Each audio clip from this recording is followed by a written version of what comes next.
Geological and astronomical evidence suggests that Earth formed as pieces of cosmic debris collided.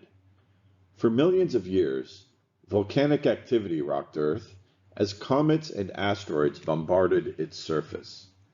About 4.2 billion years ago, Earth cooled enough to allow solid rocks to form and water to condense as rain, forming oceans. This infant planet was very different from Earth today.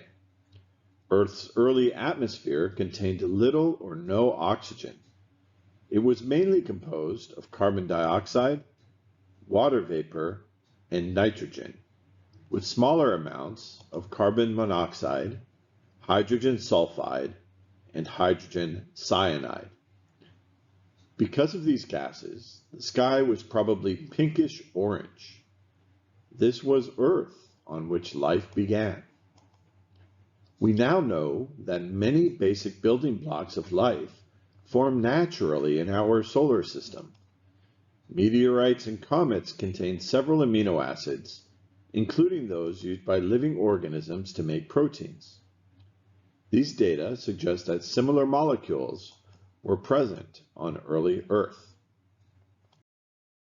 Our objectives today are to explain how climate change has affected the history of life, list the patterns that can be observed in the fossil record, determine how fast evolution can occur, and explain the evolutionary characteristics that are typical of co-evolving species. Have you ever learned something without actually seeing it happen? For example, what if you woke up in the morning to find tree branches broken and the power out? How could you determine what might have happened? You would have to gather evidence in different ways. You could check the weather report. You could see if trees have fallen.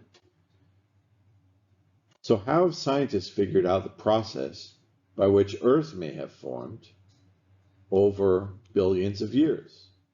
We obviously couldn't evolve, or we couldn't observe the Earth over billions of years. Make sure you keep a list of evidence in your notes, evidence that is described in this lesson that scientists used to learn about Earth's early history.